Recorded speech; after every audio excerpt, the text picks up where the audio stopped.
2024 was an amazing year for horror, so much so that I had a really hard time whittling down my list to just 10 of the best movies I watched this year. Before we dive into my top 10, let's talk about some notable mentions. Smile 2 came out this year. While it was good and Naomi Scott gave an incredible performance, it was super anxiety inducing, I didn't like it as much as Smile 1. Abigail was a really fun vampire horror movie from Team Radio Silence. It had an incredible cast who were charming, they had great chemistry. It just was a little long for me and I haven't found myself wanting to rewatch it. Humanist Vampire Seeking Consenting Suicidal Person was a French-Canadian horror movie that I really enjoyed. It's about a vampire who doesn't want to feed on humans, but her family forces her out of the nest, so to speak, and she finds somebody who is suicidal and they develop a relationship, and it's a really cute coming-of-age story. I also really liked Oddity, and a lot of people call this the scariest movie of the year. It's a very old-school gothic horror that is kind of predictable, but the atmosphere is really good, the characters are great, and the way the story unfolds is very unique. It has these oddity elements pulled into play. I also really liked Red Rooms, but I consider that more of a psychological thriller than horror.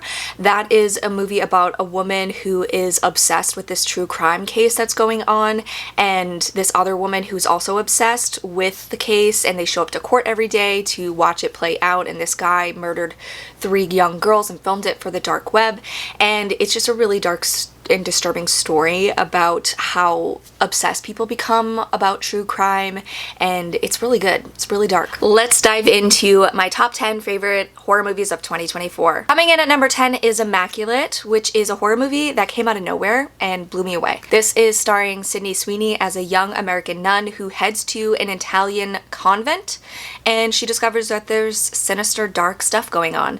This one has a really bold, shocking ending that really sold the entire movie for me. It gets really graphic and gruesome towards the end, and Sydney Sweeney is great at being this vulnerable nun who goes on this incredible journey. She finds herself pregnant, and the story's just crazy. It's insane, and it goes there, and I really loved this one. I think you can stream this one on Hulu. Coming in at number 9 is Exhuma. This is a South Korean horror movie about a group of paranormal experts who are called in to help this wealthy family who are experiencing some sort of curse that has haunted the men in their family for generations. And they track down this curse to a grave site that is kind of on the middle of this mountainside, and they discover that something really sinister and ginormous is going on. This one has an incredible cast, incredible atmosphere. It's really haunting and creepy as the story and mystery unfolds. I also found it interesting because they pull in a lot of cultural stuff that I had no idea about. So I googled a lot of stuff. I was finding out about what happened between Japan and Korea, and it was just a really fascinating story with great characters that you will fall in love with. I really liked this one. This is currently streaming on Shudder. Coming in at number 8 is Haunted Ulster Live. Now this is a Irish horror movie that is presented like a real-life broadcast on Halloween in 1998, and it's about a live broadcast that's taking place outside an Irish home where some paranormal stuff is happening and things go wrong. This is very much like Ghost Watch, and I love that about it. I know a lot of people didn't seem to like this one because they find it is too similar to Ghost Watch. It doesn't do anything truly different, but I had a really good time with this. I love that kind of horror. I think the characters are really great, and it has a unique ending, and I just had a blast with this. I think you can stream this on Screambox. Coming in at number 7 is Lisa Frankenstein. This is about a young outcast who essentially awakens this young guy from a grave, and they go on a murderous rampage together. This is basically a coming-of-age story set in the 80s, and it's just filled with those beautiful pops of 80s colors. Catherine Newton and Cole Sprouse are amazing. Their chemistry is so good, and Cole Sprouse is surprisingly funny and really charming as this resurrected corpse. I love watching their relationship develop, go from friendship to love, and there's montages, and it gets really dark. It's a really unique coming-of-age story that I think will grow a strong cult following over the years. Coming in at number 6 is Infested. This is a French horror movie about spiders. So this movie is centered on an apartment building in France that is kind of run down. A lot of the people are struggling, but that's their home. They know each other. They're a strong community. And one boy or one guy in this building, he's obsessed with bugs, and he finds these spiders from this dealer somewhere, and these spiders are actually really dangerous. They reproduce and they start taking over this apartment building and killing people, and it gets really crazy. It's got that Wreck vibe to it, where these characters are navigating from floor to floor in the apartment building trying to get out safe while these spiders are attacking them, and it's just really creepy. It's really fast paced, and some of the spider stuff really creeped me out, and I'm not even that scared of spiders, but there's moments where the spiders like will jump towards the characters, and it's like those moments that make you jump, like, oh, like you feel like the spiders are out on top of you and crawling all over you, and it kind of falters towards the end. But overall, I loved the journey, I loved the characters, and you just really feel for them, and there's some really great set pieces throughout this, really great moments, and I just love the apartment setting. Coming in at number 5 is Longlegs, a movie that I absolutely loved. This is very divisive. You either really loved it or didn't. So I'm on the loved it side. This is about a young FBI agent played by Micah Monroe who's pulled into this really big serial killer case, and she starts investigating it, and as she does, she realizes that she might have a close connection to the case and to the killer. It has some occult stuff in it, and it gets really weird in the second half of the movie and when they explain what's going on, but the whole buildup of this Longlegs killer, the atmosphere and vibe in the opening sold this movie for me. I went into this movie completely blind. I didn't watch any of the previews. I didn't really follow much of the marketing. I just knew the basic plot. And so when I went in, I was completely shocked when they show Nicolas Cage's face for the brief few seconds that we get to see it in the opening, and I was like, what the hell? And the whole movie I was just so uncomfortable, and I just felt this sense of dread just engulfing me.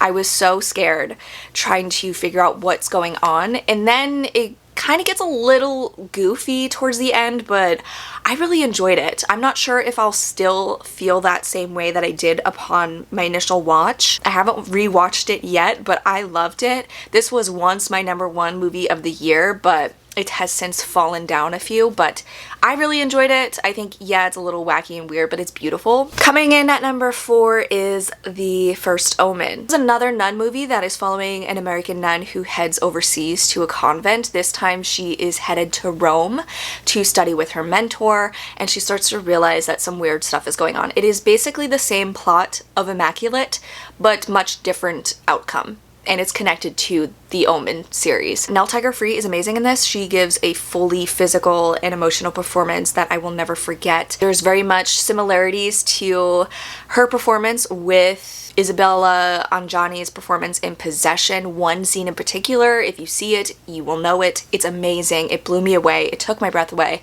And it's just unbelievable, the stuff that they were able to show in this movie for just a regular wide audience. This was a wide theatrical release. Like, there's one scene in particular where something comes out of a woman that they show up close. It's just, I was shocked because you don't see that stuff in mainstream horror movies. I feel like the story is really powerful. A woman's bodily autonomy and a woman's right to choose and all of that stuff that is kind of stripped away from her in this story. It's a really dark, beautiful movie. It is gorgeous, and I loved it. I've rewatched it and I still like it. I liked it even more. Coming in at number 3 is The Substance.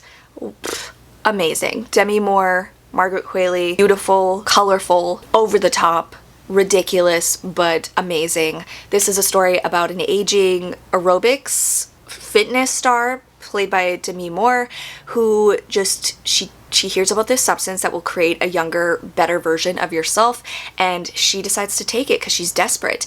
And you watch as that unfolds over the course of the story, and things obviously don't go right. They get gross, they get disgusting, they get just really dark. It's just very much in your face, a message about how Hollywood and society treats women who are aging. We're treated like monsters, and just the lengths that women will go to preserve their youth and stay relevant. And it was just a really powerful, moving story. There's one moment in particular that made me very sad and emotional because I feel like We've all been there as human beings where you're getting ready to go out somewhere and you just stare at yourself in the mirror and pick yourself apart.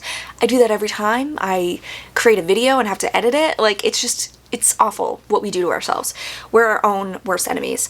And I just feel like, oh God, and it's funny at times. It is so colorful. It feels like a weird, dark fairy tale, and the ending is insane. It's insane. There's so much blood.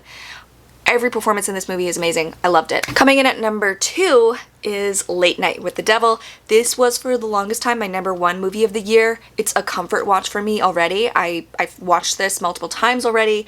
This is about a late night talk show on Halloween that goes horribly wrong, and it's kind of a found footage vibe. It's very similar to Ghostwatch in that sense, and it has an amazing performance by David Dastmalchian, and it has some occult stuff pulled in. There's a live exorcism that happens, and the young girl who does that, she's amazing. And I just love the vibe and atmosphere of this. I do think that it's a really fun story. It's a fun Halloween watch, and it was really entertaining to me, and just the fact that I find myself wanting to rewatch it over and over again already cemented it as one of the best movies of the year for me. Coming in at number 1, Trap by M. Night Shyamalan. I'm just kidding. I'm just kidding. My true number 1 is Robert Eggers' Nosferatu. Is this recency bias? Yes, probably, but I really loved it. I just saw it the other day and I cannot stop thinking about it. It's a remake of the 1922 silent film Nosferatu, which is inspired by Dracula. So it's a story we all know. It was so beautiful. Every scene in this movie, it's a painting. Like, it is, I wanted to clip every scene of this movie and put it up in my room. It is so gorgeous and breathtaking. In this story, we're following Lily Rose Depp's character, Ellen, who essentially awakens Nosferatu. She calls out to him, he hears her call, and he basically is obsessed with her and kind of like torments her mentally throughout her life. And she gets married to Nicholas Holt's character. I think his name is Thomas. He's basically the Jonathan Harker character of Dracula. He gets called away to the Count's castle to do some stuff to help him buy a house. All the while, Lily Rose Depp's character is going through a lot. She's got this connection to Orlok that is very intense and a little sexual, I would say. The whole first half of this movie it's beautiful. We watch as Nicholas Holt's character heads to the castle. These gorgeous setting. Like, I can't even, it's just gorgeous. And he arrives to the castle and you don't really see Nosferatu fully. Like, he's kind of hidden in the shadows and he's out of focus, and you're just seeing Nicholas Holt's reaction to it, and he is so terrified that it's just so uneasy and you're nervous for him, and the way that he is treated by Nosferatu is terrifying. He's trapped in this castle. It's cold, it's dark, it's decrepit, and there's moments in this movie where Nosferatu feeds on people, and he feeds on them differently than what we're used to, and it's almost like a essay scene. It's just very disturbing. Also, Nosferatu himself looks different. A lot of people don't like how he looks because of some of the features he has, but Robert Eggers, he did a lot of research. He wanted him to look authentic of the time, so he looks like a nobleman of that time period in Transylvania. I think it works. And Bill Skarsgård is unrecognizable. He has this super deep voice that is just hypnotic and terrifying, unnerving. And Lily Rose Depp is incredible. She gives like truly emotional and physical performance. The way she contorts her body in some of these scenes is so uncomfortable to watch, but so breathtaking. It's insane what she was able to do while she's still delivering dialogue. I think that Willem Dafoe is fantastic. He's kind of like the comedic relief of this. He's the Van Helsing type character. He's the one who's brought in to tell them what's going on and help them. And the ending is just gorgeous. It's tragic. It's gothic.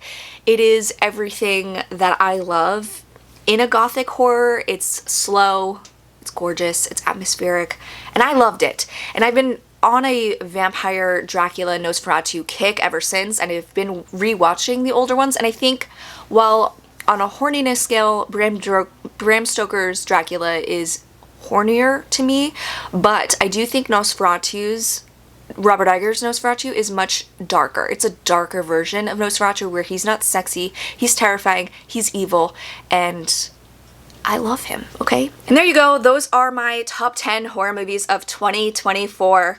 Let me know what movies made your top 10 list, if we share any similarities, what movies you think a lot more people need to see this year. Thanks so much for watching, guys. I hope you have a happy new year.